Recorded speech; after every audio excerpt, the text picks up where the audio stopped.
Olá pessoal, tô eu aqui de novo com o meu modelinho de armadura de viga, porque hoje nós vamos falar do detalhamento da armadura longitudinal ao longo da viga. Nós vamos começar a entender como definir o comprimento das barras de aço, tá vendo? Essa barra aqui, por exemplo, ó, ela tem esse comprimento. Então, eu vou aprender a definir como obter esse comprimento, tá? Para obter esse comprimento, a gente tem que atender às condições de segurança, mas também pensar no processo de fabricação. Não posso sair por aí picotando um monte de armadura que vai dificultar a fabricação, né, na obra.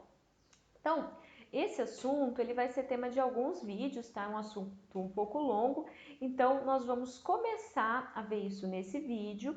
Vamos dar um enfoque maior sobre a parte de ancoragem nesse vídeo e vai continuar nos próximos vídeos. Então, vamos lá? Roda a vinheta!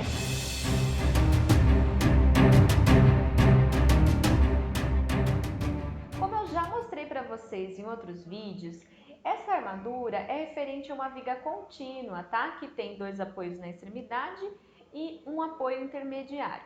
Então, se nós traçarmos aí o diagrama de momentos fletores para essa viga, nós teremos isso aqui. Então, a gente tem um valor máximo de momento positivo aqui, um valor máximo absoluto de momento positivo aqui, né? Que esse momento é maior que esse.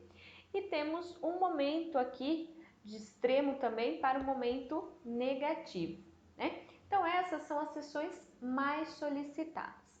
Para a gente fazer o detalhamento, nós precisamos do diagrama de momentos fletores e também do valor, né, do detalhamento da armadura longitudinal nas seções mais solicitadas, que são essas seções aqui que eu mostrei para vocês.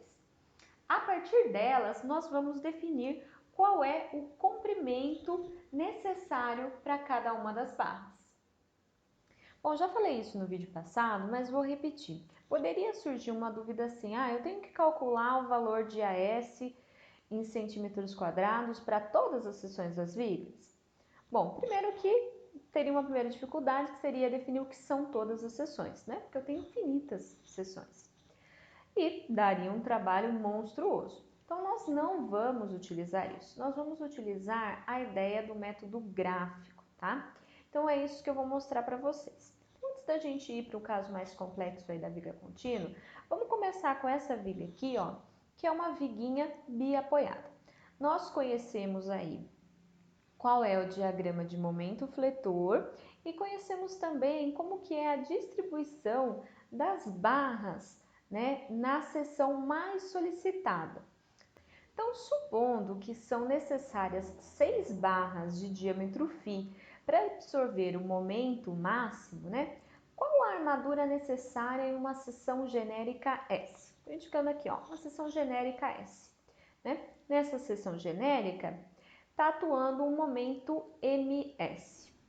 Então, se para resistir àquele momento máximo eu preciso de 6 barras, nós podemos entender que cada barra resiste a 1/6 desse momento, tá? Então, estou desenhando aqui, ó. Dividi, então, o valor do momento máximo em 6 partes. Então, cada barra resiste a uma parte. Se eu olhar ali na seção genérica S, quantas barras eu preciso? Bom, de acordo com esse desenho aqui, ó, eu precisaria de 3 barras.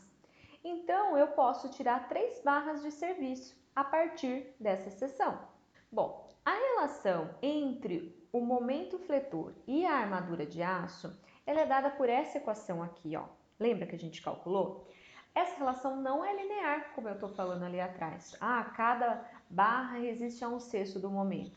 Não é tão simples assim, a relação é não linear. Por quê? O próprio Z, ele é função do momento solicitante, tá?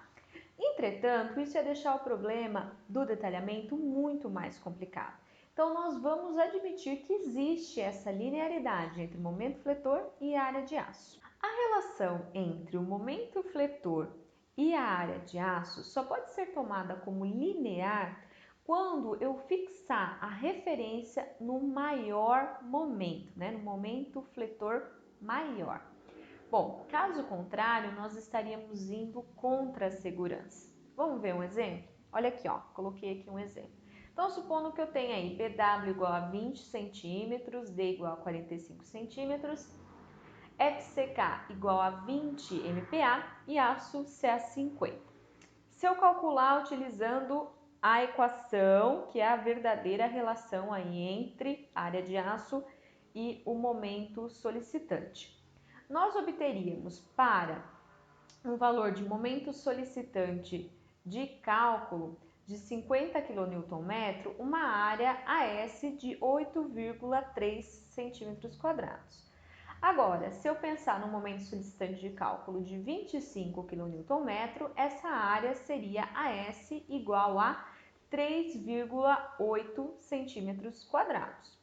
Então, perceba, né, que eu dividi aí o momento por 2, né, de 50 para 25 eu dividi por 2, só que 8,3 dividido por 2 não é 3,8, é quanto? É 4,15. Então, eu obtenho um valor maior do que o que eu realmente preciso. Então, eu estou a favor da segurança. Por outro lado, se eu tomasse como referência o momento de 25, que é o momento menor, né? Então, eu pensasse, ó, de 25 para 50 eu dobrei. Então, eu tenho que dobrar a armadura de 3,8 para um momento solicitante de 50. Aí seria 3,8 vezes 2, que é menor que 8,3. Então, eu ficaria contra a segurança. Então, nós podemos considerar sim a relação linear, mas a favor da segurança, sempre tomando o momento máximo como referência. Isso vai dar super certo, né? Porque a gente vai calcular a área de aço justamente para as seções mais solicitadas, então a gente vai pegar como referência realmente um momento maior. Então, com a divisão do diagrama de momentos, nós vamos obter a quantidade de aço necessária para cada seção.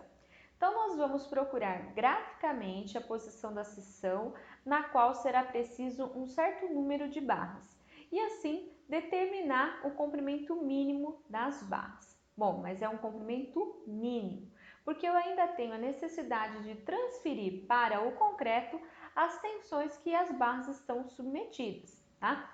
Então, para isso, as barras devem ter um comprimento adicional, que é responsável por garantir que exista a aderência entre o aço e o concreto, que nós vimos que é uma das hipóteses básicas que a gente considera, tá?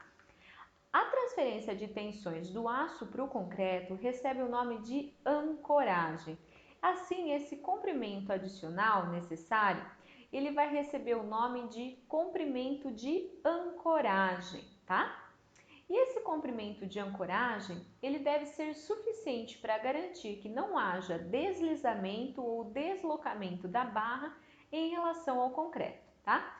Porque se isso ocorrer, não é possível garantir que está ocorrendo a transferência de tensões do aço para o concreto. O que é ancoragem? Então, vamos considerar essa barra aqui e ela está mergulhada dentro da massa de concreto. Vamos supor que a gente aplique uma força de tração na barra, como eu indiquei, para tentar então puxar essa barra de dentro da massa de concreto.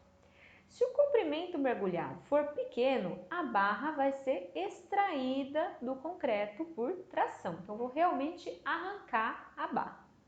Bom, se esse comprimento for superior a um determinado valor particular, que eu vou chamar aqui de LB, será possível, então, eu aumentar essa força de tração até chegar no escoamento da armadura. Então, nesse caso, eu vou falar que a armadura está ancorada no concreto, porque ela escoa antes de ser arrancada da massa de concreto. Esse valor LB é chamado de comprimento de ancoragem básico, ou seja, o comprimento de ancoragem reta necessário para ancorar a força limite.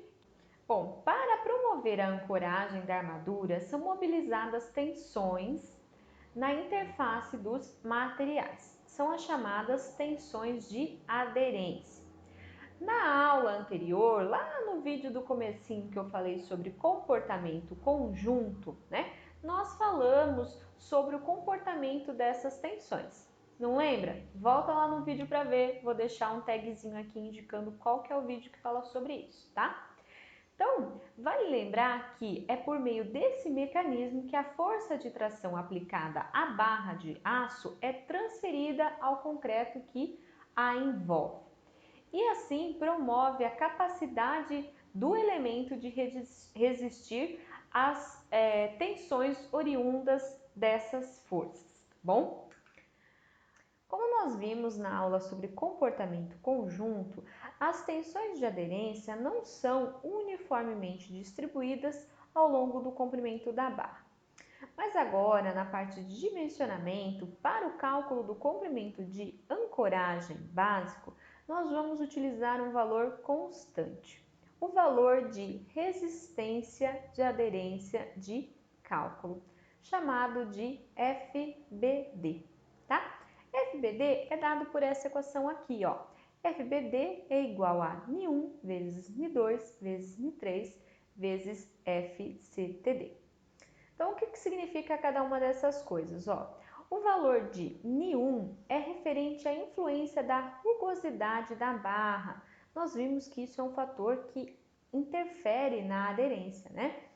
Então, o valor de N1, ele pode assumir o valor 1 para barras lisas, 1,4 para as barras entalhadas e 2,25 para as barras nervuradas, tá?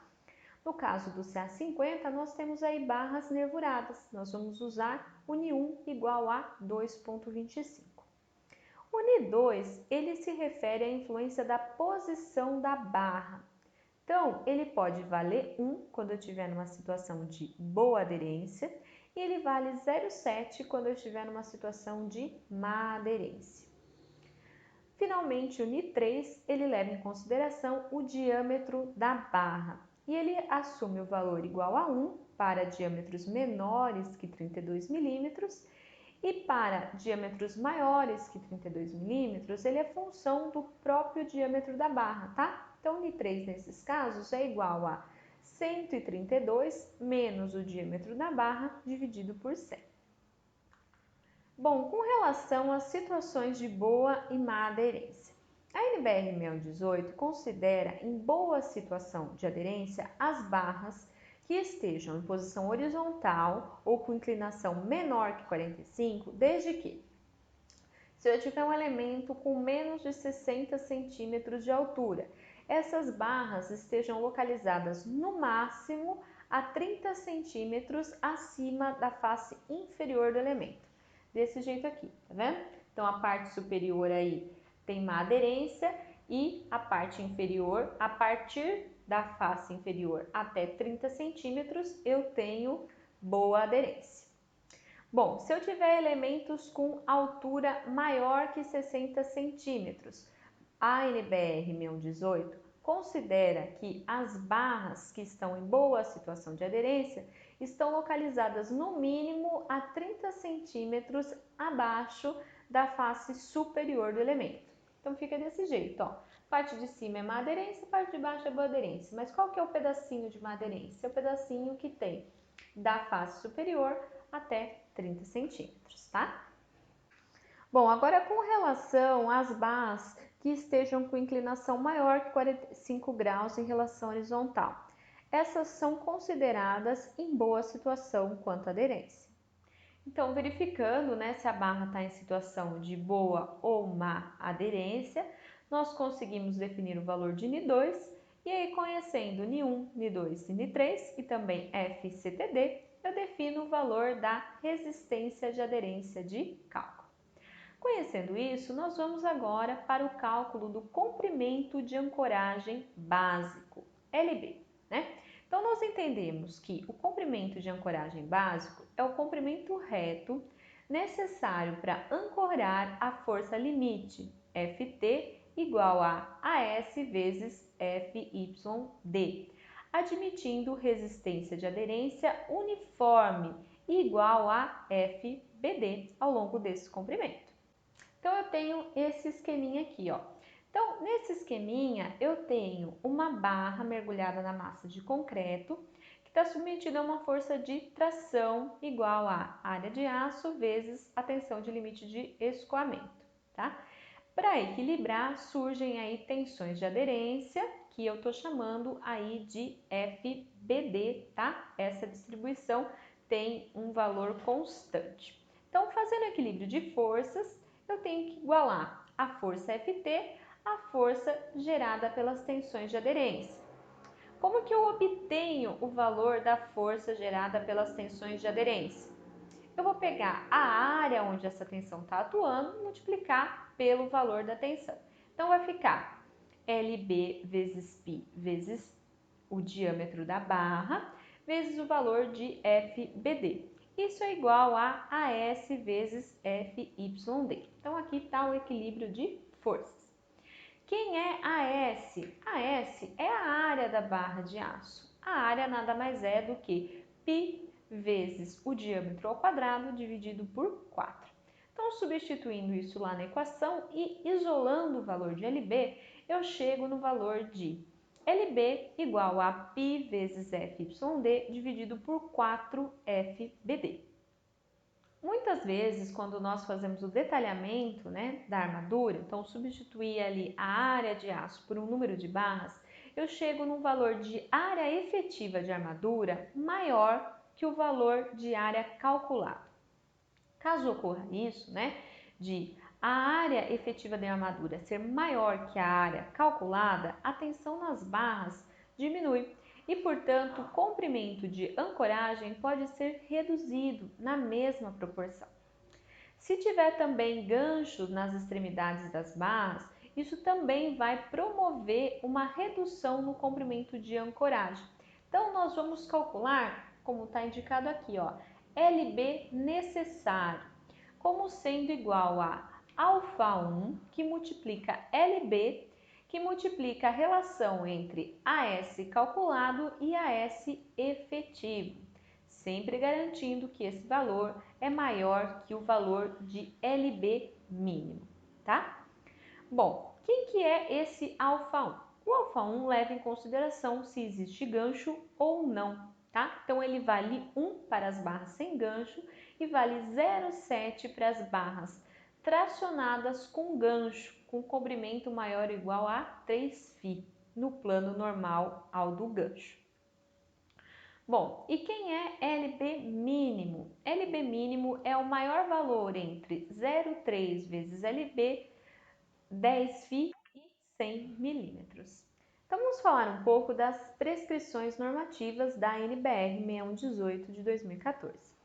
No item 9.4.1, a norma define o seguinte: todas as barras das armaduras devem ser ancoradas de forma que as forças a que estejam submetidas sejam integralmente transmitidas ao concreto, seja por meio de aderência ou de dispositivos mecânicos, ou por combinação de ambos. Quando eu estou falando para vocês sobre o comprimento de ancoragem, eu estou pensando na ancoragem da armadura por aderência, tá? E é isso que nós vamos utilizar. Mais para frente no vídeo, eu vou comentar um pouquinho o que são esses dispositivos mecânicos que a norma traz, tá? Continuando aí, no item 9.4.2, a NBR 6118 fala de algumas disposições construtivas. Então, a norma fala sobre as barras tracionadas e ela diz que as barras tracionadas elas podem ser ancoradas, seja por um comprimento retilíneo ou com um grande raio de curvatura na sua extremidade. E ela fala o seguinte, ó, se as barras forem lisas, obrigatoriamente eu tenho que usar gancho. Se eu tiver barras que tenham alternância de solicitação, então hora tração, hora compressão, elas devem ser ancoradas sem gancho. Aí nos demais casos eu posso escolher se eu quero com ou sem gancho, tá? Mas a norma recomenda que para diâmetros acima de 32 milímetros eu não utilize gancho, tá bom? Até porque seria bastante difícil fazer gancho com barras de grandes diâmetros aí. Então, isso eu estou falando das barras tracionadas. Então, como que são esses ganchos que podem ter nas barras tracionadas? Eles podem ser de 3 tipos. Estou mostrando aqui esses 3 tipos. Eles podem ser semicirculares, no formato aí de 45 graus ou em ângulo reto. Percebam que para cada um desses tipos eu tenho um comprimento de ponta reta diferente. No semicircular eu tenho um comprimento de 2φ e já no ângulo reto, no gancho em ângulo reto, eu tenho um comprimento de ponta reta de 8φ. Essa ponta reta ela serve para aumentar a rigidez. Como que vai funcionar o gancho? O gancho permite que a gente reduza o comprimento de ancoragem, como a gente viu ali atrás, porque uma parcela da força vai ser aí ancorada por meio de uma pressão de contato que ocorre aí no gancho, do jeito que eu estou indicando na figura, tá bom? Vale lembrar também que se eu tiver barra lisa, eu só posso usar o gancho semicircular. Além disso, a NBR 6118 traz essa tabela aqui, onde ela traz o diâmetro dos pinos de dobramento. Então, é o diâmetro interno da curvatura dos ganchos, tá? E tem aí os valores em função também do diâmetro das barras, da bitola e dos aços. Aí eu pergunto para vocês, por que esses valores mínimos para a curvatura dos ganchos? Bom, a NBR traz isso para garantir que não ocorra o escoamento da barra e que eu não tenha nenhum tipo de danificação também do material na hora que eu estou fazendo o gancho. E para garantir também que haja a perfeita transferência de forças do aço para o concreto. Isso nós vimos para barras tracionadas, mas podem também existir situações onde a gente precisa ancorar barras comprimidas, tá? Nesse caso, nós vamos perceber que as barras comprimidas devem ser ancoradas sem ganchos. Onde que eu posso ter uma barra comprimida precisando ser ancorada? Se eu tiver uma viga com armadura dupla, se eu estiver pensando num pilar nas regiões de emendas ou no nível dos andares. Essa parte com relação à emenda, nós vamos ver num vídeo específico só sobre emendas por traspasse, tá bom? Então, gente, nessa aula nós vimos aqui a parte básica sobre comprimento de ancoragem e agora nós vamos fazer alguns exercícios. Então, corre lá para o próximo vídeo que é só sobre exercícios. Até lá, então. Tchau, tchau!